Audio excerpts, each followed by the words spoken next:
Welcome into the PHNX Cardinal podcast presented by the DraftKings Sportsbook app, an official sports betting partner of the NFL. Don't forget to hit that like button, subscribe wherever you get your podcasts. Leave us a 5-star review. I'm Johnny Venerable, joined as always by the GM Saul Bookman in studio today. Yay, what a week. And we're leading off not with Kyler Murray, but with something different. You're welcome. So much. I mean, listen. Like there was been something said today. People are upset. Listen, the fan base is passionate about. They are. They're passionate about the. You know what? It's kind of refreshing because for the longest time I was like, are Cardinals fans as passionate as Suns fans? And to me, it is without a doubt they're as passionate as Suns fans. It's kind of refreshing. I enjoy it. Like, you know, I've even responded to some people on Twitter and said, hey, we love constructive criticism. We do. We're not always going to say the things you want to hear, but we're going to tell you some of the things we think you need to hear. Absolutely. And here we go. You know, one day we will be able to start this show without you having to do a disclaimer like that based on I've been on this show with you, Johnny, for a week and a half, and I feel like every single day I've started off with a disclaimer. God bless you, Saul. He's my buffer as it relates to a lot of what's going on. Listen, I'm here to do one thing, and that's provide content for all of you. We are in the interesting business. We are also in the Arizona Cardinal business as it relates to what we believe is relevant. And by the way, you tell us what you think is relevant based on your comments, your likes, your retweets. And Kyler's had a tough week, so we're going to give him a pause until topic 2. But it was interesting this morning, Saul. We knew some of the opponents, specifically from a home perspective. We now have the 2022 Arizona Cardinal opponents for next season, and good hell, it is a gauntlet. Yeah. I appreciate a lot of the optimism I'm seeing on Twitter as it relates to we can do this. Some teams are going to fall off, and that's true. Like you look at New Orleans, you look at potentially Atlanta. The Bucs, maybe a lot of turnover. That home schedule, that is a gauntlet of teams that either made the playoffs or were about one game away from not making the playoffs. When you're talking about Seattle, who, by the way, gave the Arizona Cardinals an ass-kicking Week 18 as one of the few non-playoff teams, it's going to be tough. It's going to be tough next season. Yo, first of all, get your tickets. Yes. And get your popcorn because it's going to be awesome. I expect one of those games probably flex to Mexico. Cool. I don't know which one, but if I was a betting man, I'd probably say either LA or San Francisco will get flexed to Mexico because that's where, you know, if the Cowboys were on there, I would say it would be that. Maybe the Chargers. But the Chargers, I mean, does their fan base even exist? Like, let's be real. Well, they played in San Diego, which is semi-close to Mexico, and they used to have a good – I think they've played a game or two in Mexico City, the Chargers have previously. But I'm with you. I think it's got to be one of the California teams. And that fact that you have 9 home games, I think that's an easy move for the league. Yeah, for sure. And then on the road, listen, can you pull that back up one more time, Leah? That road schedule, to me, I'm not too scared about the road schedule, to be honest with you. If they perform the way they did at the beginning of last season, which is a big if, I think they're going to be okay on the road. Denver's going to be tough. It is. Because Denver's defense is really strong, and we always have a hard time with the Panthers. We hate the Panthers. And the Vikings, I feel like those are the ones. Listen, the Raiders game, it's going to be tough because they're a good team. Yeah. But I also think Cardinal fans are going to travel to that one. They are. And so Absolutely. It's not going to be as significant as maybe it once was. I look at that away schedule, and I think very minimal East Coast travel. Yes. You think about, okay, the divisional games, quick trips, right? Now on their fancy new private jet, really being the Arizona 2. Cardinals. They got to go to Carolina, which, good hell, we'll see what happens. Matt Rule versus Cliff Kingsbury, round 3. Rule has gotten the better of him, so hopefully the Cardinals will be motivated.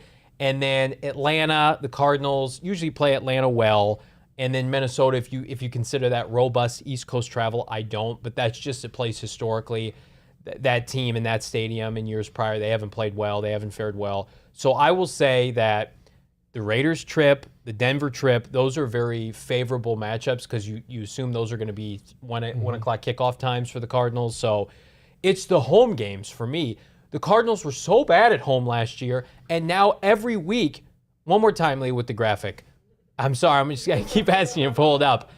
I think about when I look at, okay, how many franchise quarterbacks do the Cardinals have to face? That's the game I play when I look at schedules. You've got the Saints now, which they're in quarterback purgatory, so that's good news. No Sean Payton. Jalen Hurts gave this team issues 2 years ago. But he's not a franchise quarterback. Well, he's a fringe guy for me. I do like him. Tampa Bay, they're in trouble now, although Brady's talking about will he or won't he come back. With how bad this team played last year at home, that is a daunting home schedule. There's 3 or 4 on that list that I'm really concerned about. Kansas City, possibly San Diego. I mean LA. And the Rams obviously might. But the Rams might not even be that big of a concern because, hell, they might not have Aaron Donald and they might not have. Don't do that to me. And they might not have McVay. Like. That's not. Is there people who seriously believe McVay is going to retire? He didn't commit to it. Like, you could take the graphic down now, Leah. Sorry. Listen, like, he didn't commit to it. Aaron Donald went on the record before the Super Bowl and said he might not come back if they win the Super Bowl. They won the Super Bowl. Like, Sean McVay might not come back and be the coach of the LA Rams. And if that happens, this whole division is flipped on its head. I think they're doing what smart people do when they want more money. And they're saying, I might retire unless you pay me more. No. Aaron Donald, I'm with you. And please, God, as Josh Hunt puts it in the chat, we're all praying for an AD retirement. We need Aaron Donald up out of the NFC West. He is Lawrence Taylor 2.0. He's the best defensive player since Lawrence Taylor, in my opinion. Get him out of the NFC West.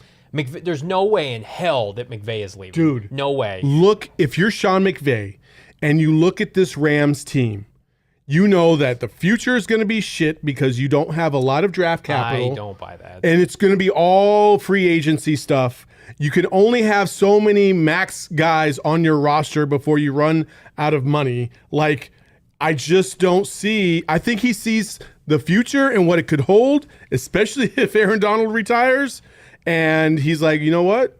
Let me get out and come back with a different team. I think Sean McVay, if I'm Sean McVay, number one, I've never had a losing season. The worst season is 9-7. I've had one non-playoff season. I have my quarterback now, who's now a Super Bowl winning quarterback. I have my core pieces in Cooper Kupp. Cam Akers will be back healthy next year. I just think too much of McVay in terms of him as a head coach. I think they can make it work. Now, they may not be Super Bowl contenders every year, but I think they're going to certainly be viable. And to me, you got to catch the Rams early in the season to be able to knock them off like the Cardinals did this year. I believe that was week 4 when both teams were 3-0 and the Cardinals throttled them in LA. Playing the Rams late in the year is not a good matchup for Cliff Kingsbury against Sean McVay because the Rams typically are playing their best football. We know the Cardinals are playing their worst football. So I would hope that similar to like maybe San Francisco where the Cardinals got them twice early in the year, let's load up on the Rams early next season because we've seen it with Kyler Murray. He is at his healthiest early in the year, and he gets banged up as the season progresses. So looking at that schedule, 5,000 feet above the surface, no free agency, no draft. What do you think? Final record prediction here in mid-February. Oh man, because that's what we do on February 15th. There's a lot that's going to have to shake out. On the surface, I think they're going to be 10-7. Yeah, I think it's the same record as what they had this year. I think one game worse. One game worse. I think 10-7 is a safe pick. It's what I put on Twitter. I'll double down on that. I think that they will play the disrespect card because they have J.J. Watt and they will get up for some games. And they are too talented to completely go into the gutter. And they are going to. I mean, when push comes to shove, when you think the chips are down, Steve Keim will make a big trade that no one is expecting. They will spend money they do not have. Everybody's jobs are in jeopardy.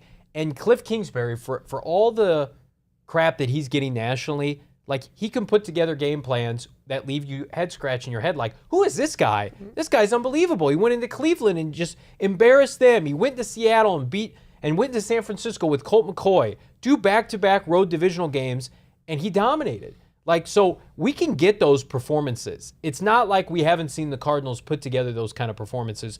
That's why I'm with you. I think they get to 10 wins. Yeah, I think 10 wins is, I mean, it's a reasonable expectation. Yeah. It's not outlandish. They could surpass those expectations easily. They could also fall quite short of those. Like, it just depends on how things are going to shake out in the offseason.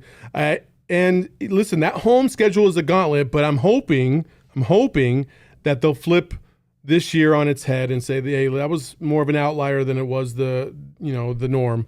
Let's go ahead and fix this and perform better at home next year. I expect them to, because that was almost an albatross. It was. What that was. They need to revamp their home experience top to bottom. And we've said kind of dealing with some new uniforms, maybe a little. God, wouldn't it be a perfect time to rebrand yourselves, Cardinals, to get away from the shitstorm that is the beginning of February as it relates to your franchise? Donnell in the chat, our good buddy, asked, what did you think of the Super Bowl halftime show? Yeah, so I liked it. I did not love it as much as everybody else did. Like, I just felt like everybody was like, oh, that's the best halftime show ever, blah, blah, blah. I'm like, all right, it was good. I'm an old hip hop head. Yeah. I love, Dre and Eminem and all those guys. Like, it was nice to see that. 50 Cent shocked me, and Donnell says it in the chat, like, didn't expect to see him come out. Yeah, 50 Cent was more looking like, a dollar. Full dollar? He wasn't looking like 50 Cent, you know what I mean? And so he was a little hefty, little Listen, a little thicker. We all get older, right? I mean, he shouldn't have an excuse. Like, Saul and I are on the grind. We got kids, right? 50 ought to be able to get to his home gym and if Super Bowl, you can do a little fasted maybe. I'm not telling him what he should do, but I don't know if there's an excuse for my man. He had that white tee tucked in quite tight so it wouldn't expose his belly. I know that. So I had that album. I loved it. I think that was like 2003, 2004 maybe. It was like my sophomore year of high school. I enjoyed the halftime show. I do not think two things about that whole thing, Yeah. by the way. I saw a tweet about Snoop and how he was smoking weed before he got onto the field. And I'm like, do you not know who Snoop is? Like, he smokes weed everywhere. It's also legal in LA. That's not a breaking news. Number two, Eminem taking a knee. I was like, well, that's an odd thing to get upset about because it wasn't during a national anthem. Yeah. He just took a knee. For all we know, he took a knee because he was playing I Ain't Mad at You for Tupac. You know what I mean? Like, I feel like he was doing maybe a prayer too, like I saying don't his know. blessings. Like, and to be honest, I wouldn't even care. No, I didn't. I didn't even pay attention to that part. People get mad about anything. Goodness, people think I'm thirsty for clicks. Those are the people that really were reaching for it. Best halftime show all time in my estimation. And this isn't because of the boob thing, but I thought Justin Timberlake and Janet was a good one. And also Michael Jackson at Super Bowl 25. I thought that was awesome. I thought Prince a couple years ago was really good. Prince was really good. I like when they bring out old acts, but it's a little bit sad. It's like, like when we saw the new Ghostbusters and they rolled out the Ghostbusters and they're old as hell and you want that nostalgia, right? But then you're watching Dre and up there and they can't really move around all that well. So I understand like when they get like a Bruno Mars or somebody like that to dance around, like you want a show. And I felt like, outside of Mary J. Blige kind of doing her thing, for the most part, everybody was just kind of statuesque. Yeah, well, except for the Crip walk. Yes, that was by great. Snoop. Yes. Which also, he was wearing a sweater that had the Crip bandana on it. Oh. Which I was like, oh, that's something different. And Ryan in the chat says Bruno Mars was his fave. That was a good one, too. Saul and I both are on pro Super Bowl halftime show this year, which we had a discussion with Craig Morgan about this during your Please Super don't Bowl ruin party. this, Arizona. Can we talk about who the hell the Cardinals, the Michael Bidwell and company, Super Bowl 57 next year in Arizona, in Glendale. Who is going to be the Super Bowl halftime show? It's going to be Gwen Stefani I know, and Blake Shelton. Shelton. I don't want it to be. It's going to but be something stupid I like them, that. but I don't want. Listen. You got to advance this forward. Like, we need newer, fresher acts. We can't keep going to the same Arizona well for every single thing. I like my guys, Jimmy World. Like, they performed at halftime of the finals. Yeah, good for them. But listen, the Super Bowl is the biggest stage in sports. You got to come with it. Otherwise, people are just going to laugh at you. Ryan or Ronan in the chat says Drake and Kanye. The first part of that, yes. You don't like Kanye West no Hell more? no. You're on anti. You don't like 808s and Heartbreak? I'm anti Kanye. Oh no. And I like early Kanye, but I don't like crazy Kanye. And crazy Kanye right now is just Right. on a different level that I cannot vibe with at all. I am down for some, I like how they brought out Kendrick Lamar, but maybe, mix it up a little bit. Maybe I don't know, let's you can't put Travis Scott in there because of what happened last year at Astroworld. I feel like we're gonna be because of they went so heavy into hip hop and R&B this year. They're going to the opposite way, and we're gonna be the victims of that here in Arizona. They were going to go American Idol, The Voice-esque with just top 40. I mean, I don't want to call it garbage because there's people who enjoy that. Just I don't enjoy that. I don't know. I couldn't name one Blake Shelton song. Bring back Bruno Mars with Anderson .Paak. I wouldn't mind that. Anderson .Paak was playing drums during this last Super Bowl halftime, and I thought that was really cool. So, and then Giselle is in the comments saying Bad Bunny, which hey, I ain't mad at that. That would be amazing, as our own Lindsay Smith says. Let's see. Rick James, go with MB Ridas. I don't know who that is. Who's MB Ridas? Ryan says Silk Sonic would be fire. Now you're listening, people. That goes beyond my acumen. People. This is out of Johnny's wheelhouse. I'm a big Duran Duran guy. They could get Duran. Gosh. They could get Phil Collins. I would be good with that. Oh yeah. That's not a boomer move at all. Bare naked ladies.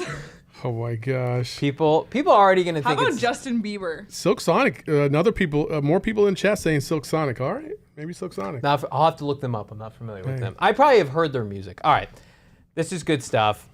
Bottom line is Super Bowl halftime show was an A. The Rams winning was an F. We're not into that, but we are maybe we should put out a poll on that one. We definitely could put out a poll. Who would you like to see next year at the Super Bowl? We can try to get momentum with that, like we're trying to get momentum for new uniforms. But by the way, Hoops fans, the latest offer from DraftKings Sportsbook, an official sports betting partner of the NBA, is too good to pass up. I'm talking between the legs 360 windmill good. New customers can bet just $1 on any team to win $150 in free bets if they win. It's simple. DraftKings Sportsbook customers can also bet on same-game parlays, which my man Shane and I are addicted to. If you've checked out the PHNX Bets Daily podcast, combine multiple bets from the same game for an even bigger payout. The more legs you add, the more money you can win. DraftKings, safe, secure, and best of all, you can deposit and withdraw your cash whenever you want. That money is in my bank account the minute I cash out. It's a call to action, friends. Download the DraftKings Sportsbook app. Use that promo code PHNX and bet just $1 to get 150 in free bets. That's promo code PHNX at DraftKings Sportsbook, an official sports betting partner of the NBA. 21 and over, Arizona only. Gambling problems, call 1-800-NEXT-STEPS. New customer only. You got to deposit $5. That's the minimum deposit now. Eligibility restrictions apply. See DraftKings.com/sportsbook for details. Josh in the chat What is he says, saying? Who should perform in the halftime show is far too clickbaity. Obviously, with a laughing emoji. I think what I'm just going to do, Josh, is I'm just going to get on this show and read the phone book and the dictionary for people. And then hopefully everybody is in a good mood. We'll get to that at the end of the show because Sure. I have a nice little graphic that we're going to pop up courtesy of one of our huge tease if you're one of our into people. Arizona sports media power rankings that we've got some good stuff for you. But it's topic 2, and guess what? Friends and family, I've gone 20 minutes without talking in depth about Kyler Murray. But that time is over now. So Bring if it you on. don't want to talk about Kyler Murray, please don't leave because I want you to hang out because we're not going to talk about what's gone on over the past week and a half, 48 hours. We're going to talk about support of Kyler Murray within the organization as it relates to his first 3 years with the Arizona Cardinals.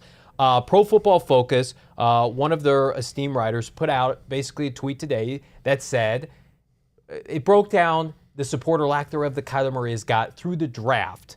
And you think about, okay, Patrick Mahomes gets Tyreek Hill and Travis Kelce, right? And Clyde Edwards-Helaire, who's not great. He was a first-round pick, though.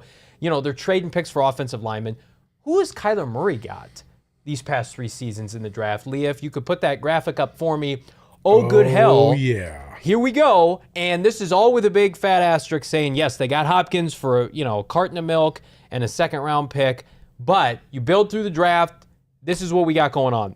Love my guy, Randell Moore. We think he's going to be a really good player. But he was a rookie last year, and he tailed off. From there, it gets ugly. Andy Isabella, who I fully expect the team to move or cut this offseason. Hakeem Butler, who never played it down during the regular season, missed his entire rookie season. They cut his butt, and he's kind of a tweener tight end practice squad guy now. Keyshawn Johnson was probably the best value pick when you think about getting him in the 6th round of Kyler Murray's rookie draft in 2019. He's in San Francisco. And then Caleb Wilson was a tight end, I believe, out of UCLA, was Josh Rosen's tight end. That's coincidental. And then, Benjamin has been serviceable as a 7th. When I show you that list, what has come to mind?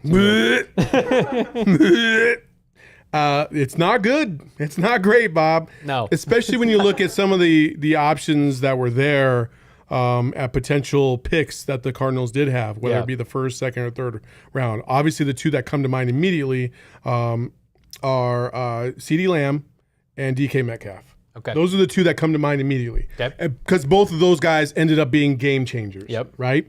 So when you miss like that and then you result in what you have now, it's a big miss. Yeah. It's a big miss. You know what I mean? And, listen, I'm sitting here and I'm trying to think, okay, how can the Cardinals improve? What does Kyler need to get to the next level? Yep. And down the stretch of last season and the last, I think, 3 games of 2020, Kyler did not have a single game over 300 yards passing. Ooh. Okay? Okay. And when we're talking about why in the second half of seasons they tend to fall apart, that's a contributing reason why. Now, in 2020, Kyler down the stretch ran for more yards at the end of the season to try and keep his team in it. Yeah, he had a great rushing season 2 years ago. Yeah. And against San Francisco, like that was kind of my point, was against San Francisco, when San Francisco really had no business winning that game and basically cost the Cardinals a spot in the playoffs. Kyler had like 75 yards rushing, threw for like 270 plus yards, had a couple touchdowns. He played a good game. It's just the defense couldn't stop a nosebleed in that game. So Jeff Wilson had like 180 yards rushing. So you don't put that on Kyler. But this season, everything on the line against the Rams, it was quite the opposite. And that, to me, was because he didn't have a lot of help. Okay. He just didn't have a lot of help. Who are you throwing to? The two guys that you might be able to rely on basically didn't show up at all in Christian Kirk and Randell Moore. And A.J. Green was basically shook since the Green Bay game. Yeah. So who does he have besides Zach Ertz? Yeah. No one. And that's a good point. Like, okay, so they made trades. They've made a trade for Kyler in the offense each of the first 3 seasons. They got Kenyon Drake at the midseason trade deadline of his rookie year, and I thought that was a nice move. And Kenyon was a good serviceable player for them for about 18 months, right? Then they made the Hopkins deal. 2nd round pick in David Johnson's been a slam dunk home run. And then the Zach Ertz move, which was great. And I think that, most of us expect them to rekindle talks of bringing him back and a nice extension to keep Zach in the Valley, because clearly Kyler Murray loves throwing to Zach Ertz. He was the most targeted tight end in football since that trade. But to me, twofold, the CeeDee Lamb scenario, but then also double down on that same draft. Tristan Wurtz was available at pick 8. Tristan Wurtz is the best right tackle in football, I believe. He's been to Pro Bowls each of the past 2 years. He was an All-Pro this year. He was available to the Cardinals. They took Isaiah Simmons. They didn't play Isaiah Simmons. Then they took Xavier Collins this year. They didn't play Xavier Collins this year. To me, it goes back to the fact that there is a disconnect with the personnel grouping being Steve Keim, the scouts, and then the coaches on the team. Because I do think that if you're Cliff Kingsbury, and one of the things I appreciate about Cliff is Kyler Murray played his rookie year every game he was healthy. They trade for Kenyon Drake. He's the starter right away, right? You remember that Thursday night game against the 49ers. Just came in, plugged him in right away. He played Isabella. Isabella just didn't play well. He played Randell Moore. Randell Moore got hurt and then kind of got phased out a little bit. I trust Cliff Kingsbury to play the guys that Steve Keim drafts for him. So if I'm giving an endorsement of those two individuals, it's that. It's the disconnect then of giving Vance Joseph these premium draft picks. I mean, Byron Murphy didn't play that much until his 3rd year. He was the 33rd overall pick in 2019. The back-to-back inside linebackers, right? I would just, at this point, if I'm Keim, I'm giving the resources to the head coach who we're trying to build back up and to my quarterback who clearly needs more support. I disagree. No, what's going on? You mean to tell me that you don't think Cliff was pounding the table for one of these wide receivers in the last 2 drafts? I don't know. Just, especially that first year, they drafted like fucking 10 of them, it felt like, Well, he wanted wanted Andy Isabella. He wanted Andy Isabella out of UMass. They thought they'd be able to make him like a yak machine, and he's just been a disastrous pick. They picked 3 receivers in that draft. Yeah, but I don't Keyshawn, count Butler. Day 3 receivers, those are lottery tickets. I don't care about that. I care about rounds 1, 2, and 3 where the meat of your roster is built. And I guess Hakeem was the first pick in the 4th round. But if you go back on Twitter, Cards Twitter, people are excited. Everybody wanted Hakeem Butler. I remember I'm tweeting out GIFs the night before, like, do it, Cliff, make it happen. You used to play him at Iowa State when you were at Texas Tech. Like, I don't blame them for that pick. I don't. Sure, but Andy Isabella was earlier than that. It was a horrible pick. Everybody thought it was a horrible pick. He was overdrafted. And again, is that Andy is like, why do I have this feeling Andy Isabella is going to go to the freaking Patriots and all of a sudden just kick ass? You know what I mean? That is scary. You know what I mean? Like, is that Cliff or is that Andy? And I feel like there's a healthy balance here of fault on both of them. I do think he's going to end up in New England. Teams were calling. If we remember, Albert Breer of MMQB wrote midseason, the teams were calling to acquire Andy Isabella at the trading deadline of this past year. The Cardinals were reserved because if Randell Moore, for instance, got injured, they had injuries at the receiver position. The Cardinals thought they were Super Bowl contenders this year, and they're like, why is a 5th-round pick going to help us right now? We'd rather have Andy here. And then Andy didn't even play at the end. It was inactive. And now I don't even know what you could get for Andy Isabella right now. Maybe a 7th just to unload his salary. Not even. Maybe a developmental corner, somebody like that. But I just think at the end of the day, they've missed on too many high-end offensive players. And if you give Kyler Murray somebody to grow and develop with, because I love the Hopkins deal, but he's almost 30 years old. Right? Hopefully we get a couple more good seasons out of D-Hop. They're going to be paying him upwards of $20, $25 million per year. But, like, there's a reason why it's worked so well in Kansas City. They have developed offensive superstars, and they're the outlier. Tyreek Hill and Travis Kelce, they're going in the Hall of Fame, right? But, like, you even think about Justin Herbert's got Keenan Allen, who the Chargers drafted, and Mike Williams, who the Chargers drafted. Let's look in the Cardinals' own division. Deebo Samuel is going to be able to grow and develop with Trey Lance now. Russell Wilson, Tyler Lockett, and DK Metcalf were grown and developed internally. Brandon Ayuk, Arizona State alum, looks like he's going to be a good player. George Kittle. Second round. Second round pick, right? George Kittle went in the 5th round. The Cardinals just don't draft well enough, and then you try to do these Band-Aids and free agents and well, then you're also letting go of good quality all-around receivers. Yeah. Like Trent Sherfield, right? Yeah. Great on special teams. Mm-hmm. Made some big-time plays made some big-time plays in the playoffs for the 49ers. Like what are these guys? What is Andy Isabella doing for you right now? Nothing. No. He's inactive half the damn money. time. You know what I mean? So, listen, somebody had asked in the chat, is it more the scouts or is it Keim? I feel like, again, it's a mixture of both. Mm-hmm. That's the impossible part for us on the outside is we'll never know. We'll never know if a scout is like, listen, I know you guys like Isaiah Simmons, but you do not want to pass up on Tristan Wurtz or CeeDee Lamb. You got to take one of those guys, right? Or I'm sorry, that was Zaven Collins, right? Yeah.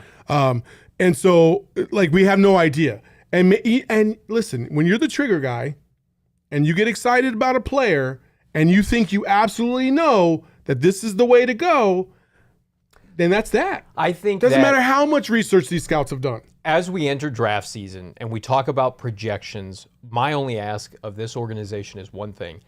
And I asked this last year, before even they picked Zaven Collins. Have a plan for your pick, right? And to their credit, they had a plan for Randell Moore early, and they got him going, and he was electrifying before he got hurt. And I would hope that Kingsbury can maximize him in his 2nd season. They had no plan for Zaven Collins or Isaiah Simmons. If Tristan Wurtz had been drafted by this organization, they would never have signed Kelvin Beachum. Tristan Wurtz would have been the right tackle for the last 2 years. Plug and play guy. Same with CeeDee Lamb. Have they drafted CeeDee Lamb, Christian Kirk would have moved to the slot 2 years ago, and it had been Hopkins and CeeDee Lamb, and you would have had something you do not have with the back-to-back first-round picks, clarity. You do not have clarity and certainty with Isaiah Simmons and Xavier Collins. We are still asking questions. What positions should they play? What percentage of defensive snaps? Blah, blah, blah. I want plug-and-play guys. So if you're sitting there at 23, this is why I liked Najee Harris last year at 16, because I knew that he would come in and play right away. And I knew that going forward, he's your every down guy. Is that great value? Maybe, maybe not. Is it great value to take a guard at 23 or what? This organization now has been so poor in drafting, especially in the first round, we have to lower our expectations and strip it down to, is this guy just going to play in year one? Does he have a role, right? Can he come in and start right away at a position of need? And if the answer is yes, then in my opinion, that's a good pick. If the answer is, well, we got to wait and see at camp, and we think he can be a tweener and a rotational, no. If he's a first-round pick, especially offensively with Cliff, who I do trust more than Vance Joseph to play younger players, you got to be plug-and-play, ready to go in a season that is must win. Oh, yeah. Which is why I think a lot of people are like, screw that first-round pick. Going trade it for somebody. I don't care. Well, again, it just depends on who's there at 23. Right. Somebody could drop down, or somebody that you really, really love could be there. Again, I'm going to pound the table until the damn draft happens. Trevor Penning from Northern Iowa is the guy at tackle that I think the Cardinals should absolutely go after and get, because he's a mauler. He's somebody that's going to make plays on the offensive line. That's what they need to shore up more than anything else, in my opinion, because you're never going to realize the potential of these receivers if Kyler Murray is constantly running for his life or looking down because he's afraid Aaron Donald's about to bust him right in the chops. Like, he was running for half of the season, the second half of the season, seemingly every other drop back pass. Yes, correct. And he needs a cleaner pocket, especially up front, right over the middle. He just does because of his height. The problem with trading for premium players is you have to extend them right away. They usually want to raise, a la Hopkins, right? Remember when the Houston Texans traded for Laramie Tunsil? They immediately had to pay him. And then they're always older, right? And so you're worried about not getting their best football. Somebody have a comment you want to Well, yeah, add? he said, we don't need a tackle right now, though. He is not going to get on the field over Hump or Beachum. That's a good point. It is true. He could also play guard. Yes. He was playing guard at the Senior Bowl, and in that position, you absolutely could use him right now. And you could kick him to tackle after Kelvin Beachum's next season. Yeah. Because Kelvin Beachum's very much year to year. By the way, DJ Humphries is a free agent in 2 years. He's got 1 year left on his contract. So, and he didn't exactly light the world on fire in the last handful of games. Don't let that faux Pro Bowl berth confuse the fact that he did not play well.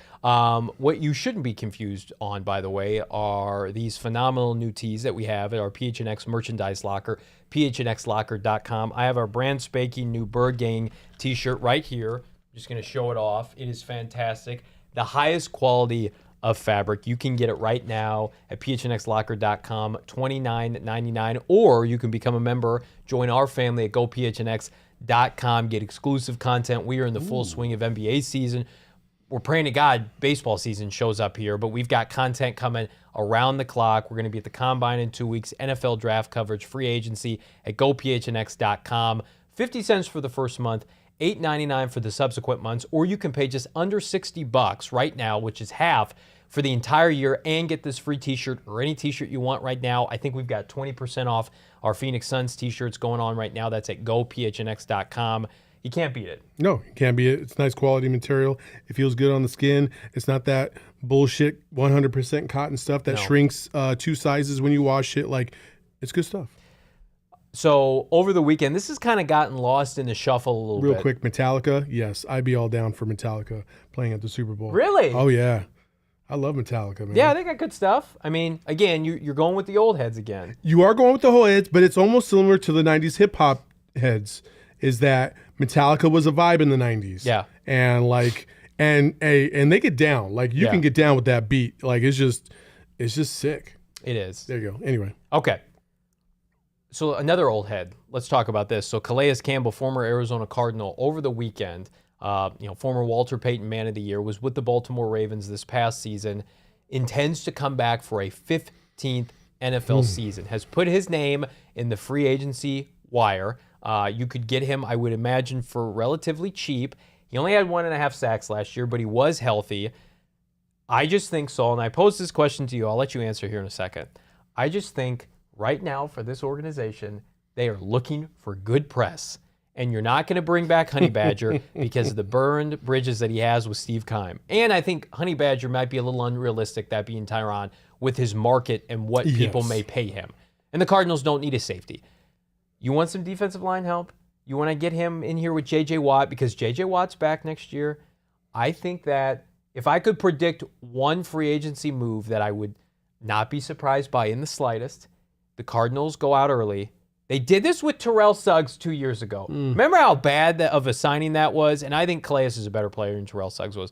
Remember that? They wanted to get the eyes off of the Josh Rosen disaster, right? And the Kyler Murray speculation. So they went out and signed Terrell Suggs. And that was a terrible move, and they ended up releasing him during the season. But look, ASU homecoming, Terrell Suggs. We brought him back. We've rectified the scenario on draft day all those years ago. That's what they were trying to do. It's going to be Terrell Suggs 2.0. I am predicting Claeus Campbell back in Arizona, 1-year deal. And I posed this on Twitter. People love the idea. I actually think it would be a good fit. We just heard it from Mortensen. They're looking for guys, locker room leadership guys. Claeus Campbell, 15th NFL season. He was drafted in 2018. What say you? He wasn't drafted in 2018? Or 2008, I'm sorry. There you go. I like it. Listen, Calais was never a sack guy anyway. No. So his 1.5 sacks is kind of irrelevant because he clogs up the middle. He demands your attention. You gotta account for him when you're dropping back to pass because he is so long, right? Yeah. Ndamukong Suh, Jalen in the chat was like, would you rather have Calais or Ndamukong Suh? I would rather have Calais. I would too. Just because I feel like he just demands a little bit more attention. He's a better leader too, I think. A better leader all the way around. Like, yes, I would very much like to see Calais come back. I smirked because you brought up Terrell Suggs, and even I, as much as I love Terrell Suggs, in his career, when they brought him back, I was like, but why though? Like, but why? We know why. We know exactly why they did it. So, again, would love to have Calais back in the fold. He's a little bit longer in the tooth. He might not be able to give you as many reps as he once, could, but the stability. I think he's a stable guy, doesn't get injured very often. Correct. Like, he's just a solid player. And this defensive line, who was battered all season long, desperately needs some consistency. So, yeah. Rotational guy. Listen, there's a player that I don't think we talk enough about because right now everybody is big on, putting this team down for whatever reason. Zach Allen played really well this year. He did. And he's a guy, if you're looking at second contracts, he puts another season together. I think he's going to be somebody that, is he ever going to make a Pro Bowl? Maybe, maybe not. But he's going to be a good, probably, hopefully 5 to 7 year starter for this team. And so hopefully he's entering the peak of his prime. You've got Watt. Watt will be back. They need another nose tackle, I think. I'm not sure what to make of Lecky Fotu, Rashad Lawrence. If they can play nose tackle, I don't expect Corey Peters to be back. Calais could be a rotational player, a locker room guy to help out. If you could get him for relatively cheap. Calais didn't leave this organization on bad terms. He got paid a boatload by Jacksonville, really kind of solidified his career there.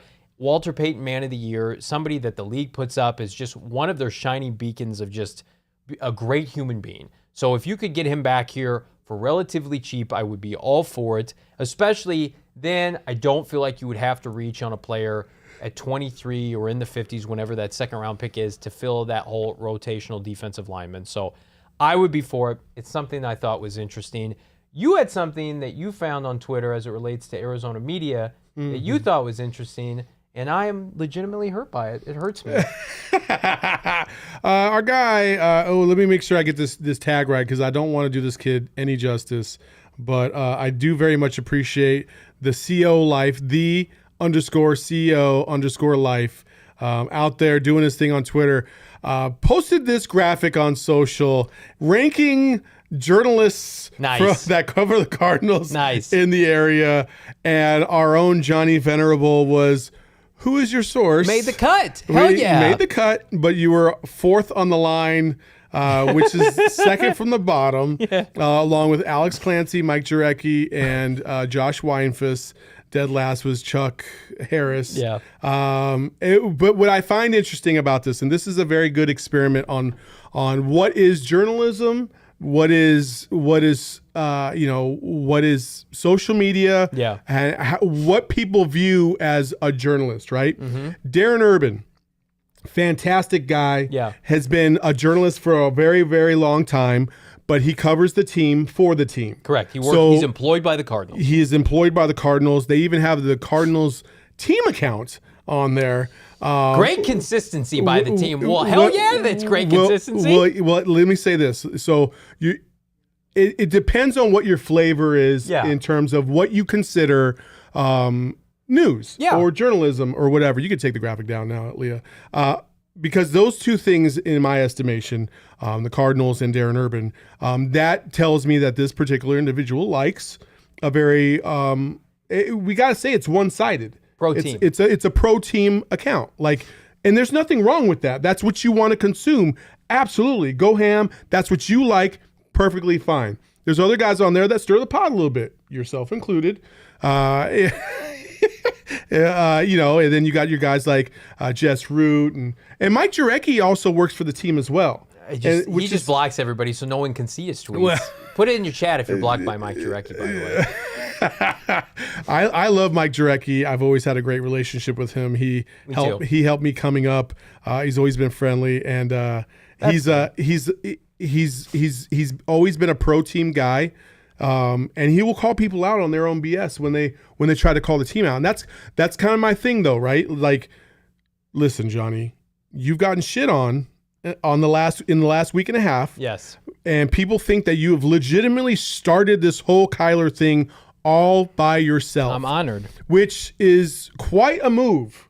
But I'm here to... It's a bold move, Cotton. But I'm here to... Scotty J says, I'm blocked by MJ. But I'm here to tell you that it's because... You're not just going by what the team says. Sure. You're not just doing that kind of stuff. Like we have to engage in a conversation. I think this is what makes people upset and mad is that they think maybe it's clickbait or it's not clickbait. Yeah. Like you posted something today and I thought it was an engaging question. It was an engaging question and people get upset about it because they're like, well, why? It's almost as if people think that because we keep talking about Kyler, eventually it's going to just keep like as if there's a loudspeaker in Kyler's house that is on 24/7 about Cardinals chatter. And the more times he hears it, he's like, you know what? I do think I want to leave. Like, no, that's not like if he isn't already thinking about it, then it's not going to happen. And if the team isn't thinking about moves, then it's not going to happen. We have no power or control over what Kyler thinks or does, or the team thinks or does. They're their own individual entities. And Johnny is not responsible for the actions of those that are not under his control. He just isn't. And I wish people would understand that. Let me say a few things. I am honored, first of all, by all of your support. I did tweet out something this morning, and people did not respond well to it. For those of you who don't know, so I start my day when I prepare for the show. I go to YouTube, I go to Twitter, and I look up what is getting the conversation started. And there were, I'm not going to say who they were, there were 4 national shows that began their day or had parts of their shows committed to basically diminishing Kyler Murray, diminishing his leadership. You got Skip Bayless saying he's out on Kyler Murray. So his reputation, whether you want to believe it or not, externally outside the Valley, with some sources, legitimate sources, has been tarnished. So my question is, how does he rebuild that if he needs to, right? There are a lot of people who clearly do not think Kyler Murray needs to rebuild his image. That's totally fine, or his reputation or whatever. And, you know, I'm not here for the profanity and all that. So I took it down. It's the one time I'm going to do that moving forward. If you have something to say, please say it. We encourage that. We want the conversation. We want the discussion. Going back to that chart, too, I think a couple different things stand out to me, and that's one person's opinion. If you ask Josh Weinfuss, like I'm pretty sure he would tell you, like, he is not a fan of the Cardinals. He may be a fan of people who work there. I'm not saying this as this is just my opinion on the situation. I think he went to Indiana. He's maybe from the East Coast, you know, like, and so he's pretty cut and dry in his reporting, and a lot of people don't like that, right? And while I am a fan of the team, and Saul's a fan of the team. We also don't want to wear rose-colored glasses and feed you and be naive to a lot of what's happening. I think that is being objective in a lot of ways, in my opinion, allows us to, I don't know, be respectful of you, so we're not so, I don't know how to put this, rose-colored. So we can be objective and have honest conversations. Well, the most important thing to me is like, okay, these guys, like some of these people that were coming at us on Twitter or whatever, like, okay, cool.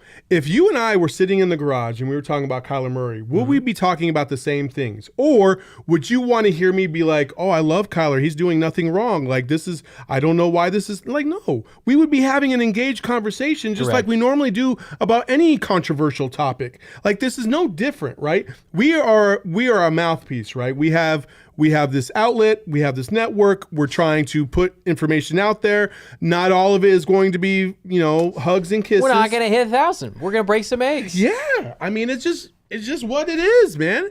But you know what? It's fun. It's fun to talk about. And people get stressed out about this. And it does affect their everyday life. I am cognizant of that.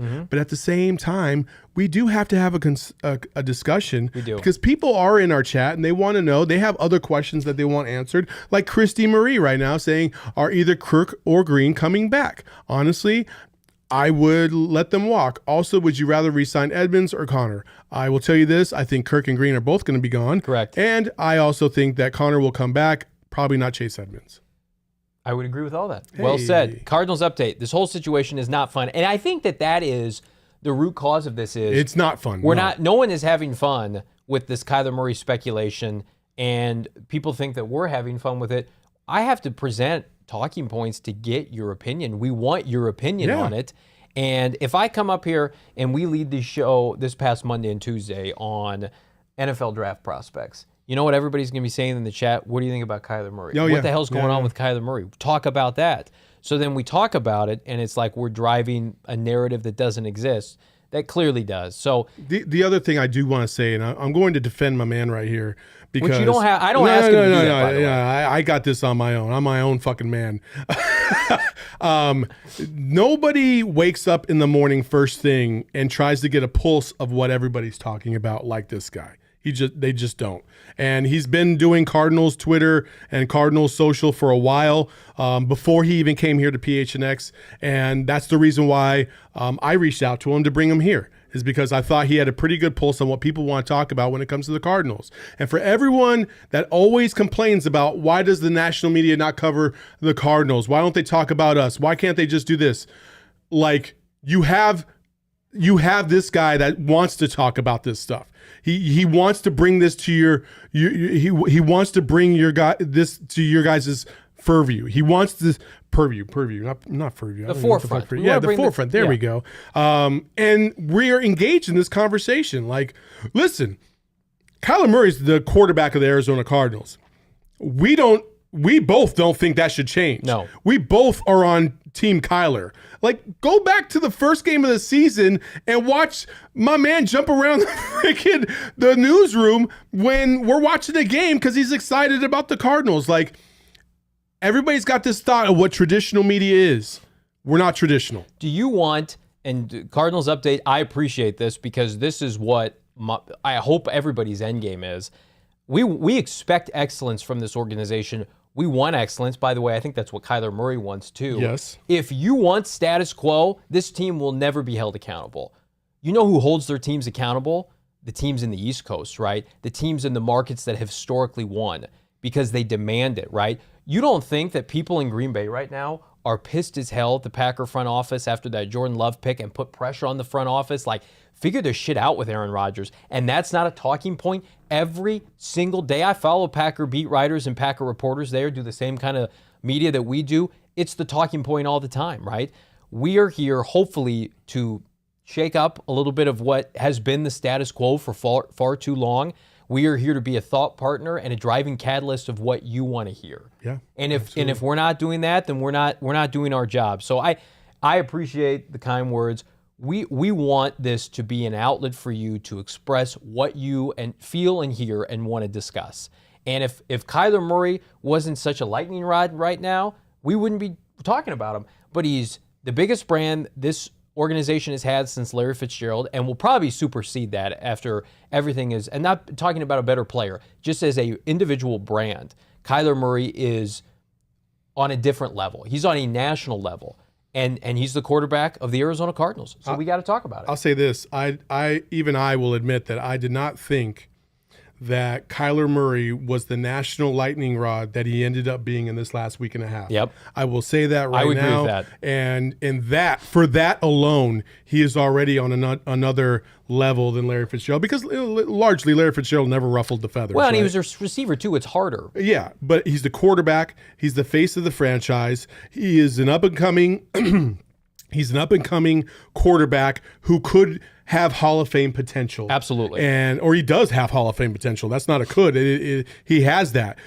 And there's a ceiling that people think he might be able to get to that is on the same echelon as the greats. This scares people because they want him to be part of this organization for a very long time. They've seen what's happened down the street with Devin Booker. They want the same thing for their own franchise, because far too long we've either gotten the scraps or the leftovers or the old guys or the almost has-beens from other organizations, and though they have worked out, it hasn't always been pretty.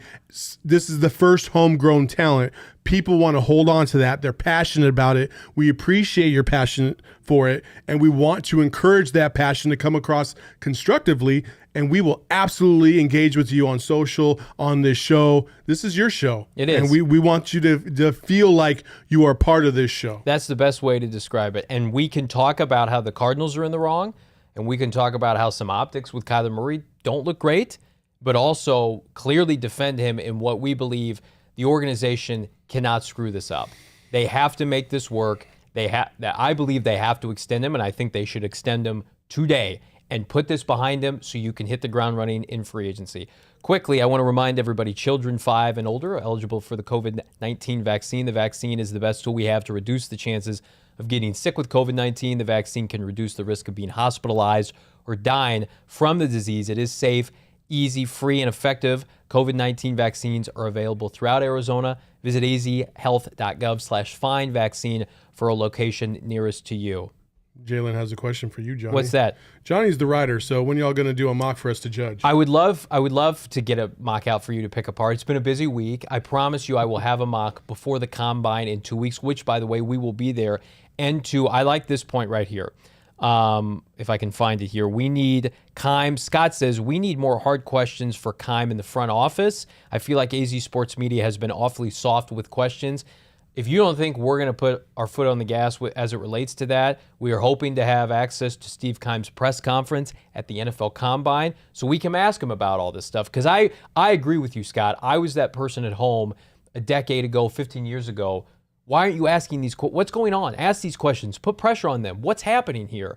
And we never want a fan base to be in that position again, not only with Cardinals, but Suns. If you're not seeing what Craig Morgan and company are doing with the Coyotes, holding that franchise accountable for everything that's going on, the Diamondbacks, Derek and Jesse, that's what this organization, in my opinion, will do better than anybody, is to shake it up and make sure that every question that you have that's respectful but legitimate gets asked. 1,000,000%. And I'm not going to belabor the point any more than I already have. Listen, it's fun to be an Arizona sports fan. Not every day is going to be fun to be an Arizona sports fan.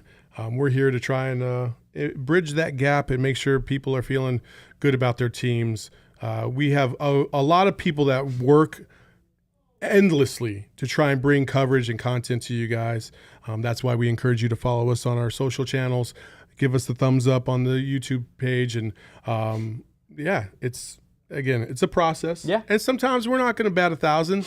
But, hey, Christy Marie in the chat says it right here. I'm here in the chat watching you guys because I'm sick of traditional media. Speak your truth with authenticity. Us fans need to embrace different viewpoints. Absolutely. I appreciate that, Christy. We do have a little bit of a different viewpoint. And listen, we get to cuss on this show. We get to say some stupid shit, and it's fantastic. The rest of the media can't do that. But this is how we roll, and it's fantastic. Giselle, love all y'all on PHNX Sports. We love you right back because we couldn't do this without you. Yep. We will be held accountable. Yep. We can make fun of ourselves. Certainly, I get made fun of. consistently, and I'm here for it. What I want is what you want. I want wall-to-wall coverage of this team and an open forum to discuss the team I'm passionate about in the city I'm passionate about. Absolutely. So on that note, thanks for watching today. Be sure to like, subscribe, leave us a 5-star review. It would help us immensely. Like the YouTube videos, subscribe at Go PHNX Sports on YouTube. We will be back tomorrow. Saul and I and Kirsten Susel is going to talk a little bit about her new PHNX outlet, PHNX The Story, what she's got cranking out there, all kinds of good stuff. But until then, we'll see you tomorrow.